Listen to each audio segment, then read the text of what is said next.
অনেকের কাছে বলতে শুনেছি বাচ্চারা ঘুমোলে সেই সময় কোনো রকম হাম্পি খাওয়া কিংবা কোনো আদর করতে নেই, এতে কিনা বাচ্চাদের অনেক রাগ বেড়ে যায়। কিন্তু কেন জানি না, চিকু যখন ঘুমিয়ে থাকে সেই সময় যেন বেশি বেশি আদর করতে ইচ্ছা হয়। সারাদিন যখন বদমাইশি করে তখন তো কত বকাঝকা করি, আর এই ঘুমিয়ে থাকলে সেগুলোর জন্য একটু মন খারাপও লাগে।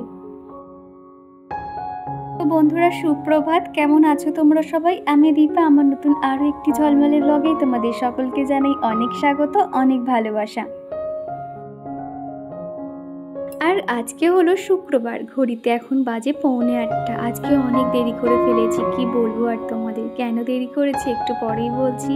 তো ঘুম থেকে উঠেই এখন ব্রাশ করছি, সাথে ওদিকে যে পাম্পের সুইচটা দিয়ে আসতে হয়, সকালে উঠে একবার পাম্পের সুইচটা অন করে দিই আর একবার বিকেলে অন করে দিই, এতেই কিন্তু আমাদের হয়ে যায়।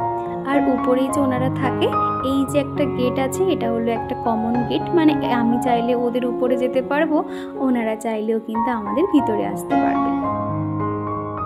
আর এদিকে আমার চুলের অবস্থা দেখেছো? চুলটা এত ছোট করে ফেলেছি, এরকম 2-3 বার গার্ডার দিয়ে একটু করে বিনুনি, আবার একটুখানি গার্ডার দিয়ে চুলগুলোকে আটকাতে হয়, না তো ওই মুখের কাছে চুল পড়লে না রাতে আমার ঘুমই হয় না। সেই কারণে এক প্রকার এইরকম বাঁধা। তো আমি এদিকে চুল টুল বেঁধে নিয়ে জামা কাপড় চেঞ্জ করে নিয়েছি, তারপরে চলে এসেছি চিকুর পাপার জন্য টিফিন বানাবো। তাড়াহুড়োর সময় তো ওই কী বানাবো চিন্তা করতে গিয়ে ভাবলাম সব থেকে ভালো হবে শর্টকাটে একটু যদি পাস্তা বানিয়ে দিই। আর আমাদের চিকুও কিন্তু এখন করে পাস্তা খেতে বেশ পছন্দ করে, শুধুমাত্র লঙ্কা ছাড়া কিন্তু প্রত্যেকটা জিনিস দিয়ে কিন্তু এখন পাস্তাটা বানিয়ে নিচ্ছি। আর উপর থেকে একটু সয়া সস দিয়ে দেবো, একটু ম্যাগি মশলা আর একটু ব্ল্যাক পেপার দিয়ে দিলে কিন্তু দারুণ খেতে লাগে। আর এরকম ম্যাগি কিংবা পাস্তা, চাউমিন বানাতে যা যা মশলা লাগে সমস্তই কিন্তু আমি বাড়িতে না রেখে দিয়েছি, আর একদম খেতে কিন্তু দোকানের মতন হয়, দোকানের থেকে কিন্তু কোনো অংশে কম হয় না। প্রায় সময় কিন্তু চাউমিন পাস্তা এটা ওটা বানিয়ে থাকি। তোমরা অনেকেই বলো দিদিভাই সকালে বাচ্চাকে কি টিফিন দেবো, কিছু অন্তত আইডিয়া শেয়ার করো। প্রতিদিন কিন্তু বাচ্চার জন্য না হলেও চিকুর পাপার জন্য প্রায় সময় আমার এদিক ওদিক করে তো টিফিন বানাতেই হয়, আর তোমরা এগুলো দেখে কিছু অন্তত আইডিয়া পেতে পারো। তো এদিকে টিফিনটা এখন লাঞ্চ বক্সে প্যাক করে দিচ্ছি, আর তার মধ্যে চিকুর পাপাও কিন্তু রেডি হয়ে গেছে, অফিস বার হবে। সেই জন্য একটা পাউরুটি ছিল, সেটা সেঁকে দিয়েছি, সাথে 1 কাপ চা দিয়ে দিয়েছি। আর আমাদের চিকুও এর মধ্যে ঘুম থেকে উঠে পড়েছিল, ওকে ব্রাশ করিয়ে মুখ টুক ধুয়ে দিলাম।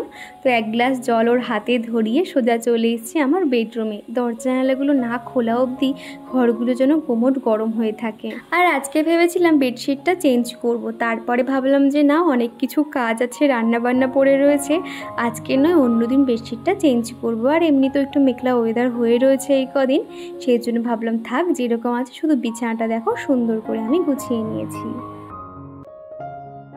তো মোটামুটি বেডরুমের কাজ হয়ে গেছে, আর এই ঘরে এসেছি, দেখলাম চিকু এখন খেলা করছে, আর এরই মধ্যে কিন্তু ওকে জল বিস্কুট খাইয়ে দিয়েছি। আর আমি এখন একটু জল খাচ্ছি। ভিতরে কিন্তু যা গরম হচ্ছে না, কি বলবো, বাইরে কিন্তু বেশ ঠান্ডা হাওয়া বৃষ্টি হয়, কিন্তু ঘরের মধ্যে তো আর হাওয়া ঢোকে না, তখন কিন্তু প্রচুর গরম লাগে। আর আমি যখনই জল খাই ওর দিকে একটু জলটা দিই, ও 1-2 ঢোক খেয়ে নেয় আর কি। আর এখন এই তো আইস কিউবের যে ট্রেটা আছে তার মধ্যে জল দিয়ে ডিপ ফ্রিজে রেখে দেবো। এই কদিন ধরে ওই মাছ চিংড়িতে না পুরো ডিপ ফ্রিজটা ভরে ছিল, সেই কারণে রাখতে পারছিলাম না। তো এখন দিয়ে দিলাম। আর আগের দিনের 2 দিন ধরে জামা কাপড় না এরকম পড়েছিল দোলনাতে, তো দেখোই। তো এরকম ভাবলাম যে না, আজকে আমাকে এগুলো ভাঁজ করতেই হবে, বিকেল থেকে তো আবার জামা কাপড় পরবে, আবার অনেক হয়ে যাবে। সেই জন্য ভাবলাম যে না, বেলার দিকে বসেই আমি এগুলোকে প্রত্যেকটা ভাঁজ করে নেব।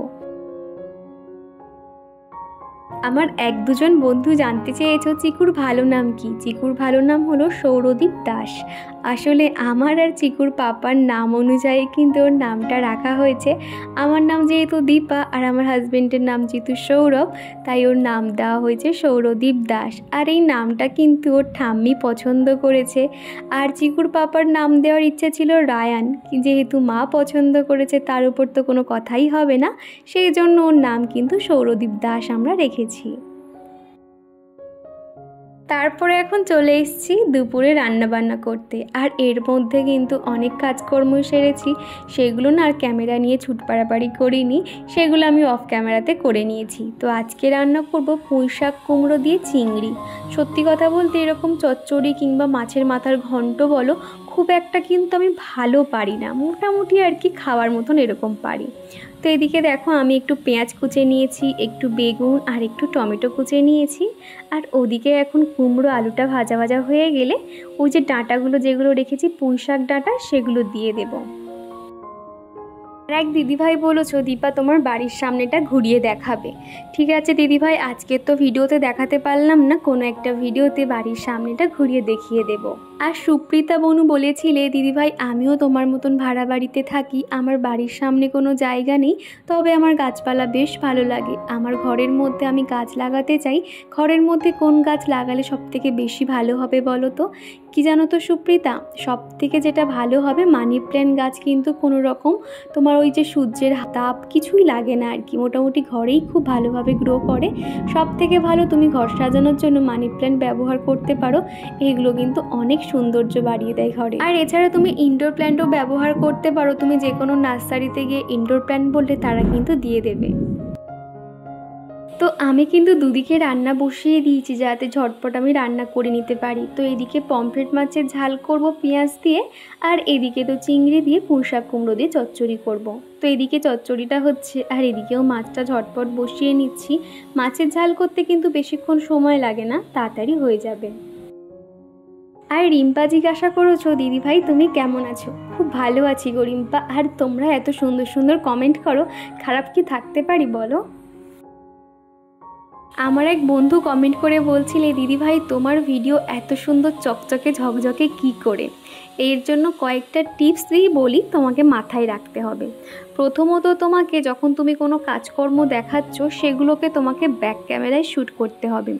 ফোনের ফ্রন্ট ক্যামেরার থেকে ব্যাক ক্যামেরাতে কিন্তু একদম স্পষ্ট, কোনো রকম হেজি ভাব কিন্তু থাকে না, এতে পিকচার কোয়ালিটি ভালো হয়। 2 নম্বর কথা, তুমি সবসময় লাইট জেলে, যে টিউব লাইট হয় যেগুলো আর কি, এরকম লাইট জেলে তোমাকে ভিডিও শ্যুট করতে হবে। আর 3 নম্বর হলো ফোনের ব্রাইটনেস বাড়িয়ে তারপরে তুমি ভিডিও করবে, এতে দেখবে তোমার ভিডিও কোয়ালিটি অনেক ভালো হবে। সব সময় আলো থাকাকালীন সেই সময়গুলোতে একটু ক্যাপচার করার চেষ্টা করবে, তাহলে আর তোমার ভিডিওর জন্য চিন্তা করতে হবে না। আমি কিন্তু রান্নার ফাঁকে ফাঁকে এসে দেখে গেছি চিকু ঠিক কী করছে, তা না তো আমি যদি না দেখি এমন এমন কাণ্ড করে বসে থাকে তারপরে কিন্তু মাথায় হাত চাপড়াতে হয়, এরকম আর কি। তো দেখলাম যে না, ও চুপচাপই খেলা করছিল। আর তারপরে কিন্তু চলে এসছে আমার রান্নাঘরটাকে পরিষ্কার করে নিতে। তো এখনও সেলফ কাউন্টার কিছু পরিষ্কার হয়নি, তার রান্নার সময় যে কয়েকটা থালা বাসন পড়েছিল সেগুলোকে আগে মেজে নিয়েছি, তারপরে সেলফ কাউন্টারগুলো পরিষ্কার করব। আর এরই সঙ্গে চলো আমার মিষ্টি মিষ্টি বন্ধুদের নাম নেওয়া যাক। তো প্রথমেই কমেন্ট করেছে আশালতা কোলে, care family, Tula De, everyday every time blog, Piyali Sarkar Das, Bibhas Roy, Khola Dwar, Amader Galpakatha, Parinita creation, Razia Khatun, Banashree Ghosh, Basukrishna, Piyali lifestyle blog, Sujit Mondal. আর এরই মধ্যে বলি একটা কথা, চিকু যখনই এরকম খেলা করে ওর প্রিয় খাবারগুলো দিই আর ও তখন সারপ্রাইজ হয়ে এত সুন্দরভাবে একটা খাবারটাকে তুলে নেয় না, এই জিনিসটা দেখতে আমার খুব ভালো লাগে। আমরা প্রত্যেকেই তো সারপ্রাইজ খুব পছন্দ করি, আমি কিন্তু এরকম প্রায় সময় করে থাকি। হয়তো ও খেলা করছে, তার মধ্যে ওর কোনো একটা ললিপপ কিংবা চকলেটের প্যাকেট ওরকম সামনে রেখে দিই, ও এত সুন্দর আগ্রহ ভরে সেটাকে আনন্দিত হয় না, এই জিনিসটা দেখতে কিন্তু আমার বেশ ভালো লাগে। এখন যেই বলেছি চিকু আমাকে একটু দাও, দেখো অমনি কিন্তু আমাকে দিতে চলে এসেছে। তো আর এরই মধ্যে আমি ভয়েস দিচ্ছি আর প্রচুর কিন্তু মেঘ ডাকছে, তোমরা অবশ্য ভয়েসে শুনতে পারছো। তারপরে কমেন্ট করেছিলে সোনিয়া খাতুন, আজমিরা বেগম, সুপ্রিতা ঘোষ, দেবারতী সরকার, সুতপা, রিম্পা। তারপরে কমেন্ট করেছে খুশবু খাতুন, আয়েশা, শ্রাবণী হালদার, লিজা দাস, মৌ লাইফস্টাইল, সুজিত মণ্ডল, পিয়ালি লাইফস্টাইল ব্লগ, বাসুকৃষ্ণ। তো দিদিভাই বোনেরা তোমাদেরকে জানাই অসংখ্য ধন্যবাদ এতটা সাপোর্ট করার জন্য। তোমাদের কাছে একটাই চাওয়া, আগামী দিনগুলো ঠিক এইভাবে আমার পাশে থেকে যেও। তো ওদিকে আমি রান্নাঘরটা সুন্দর করে পরিষ্কার করে নিয়েছি আর সব শেষে রান্নাঘরের মেঝেটা এখন ঝাঁট দিয়ে নিয়েছি।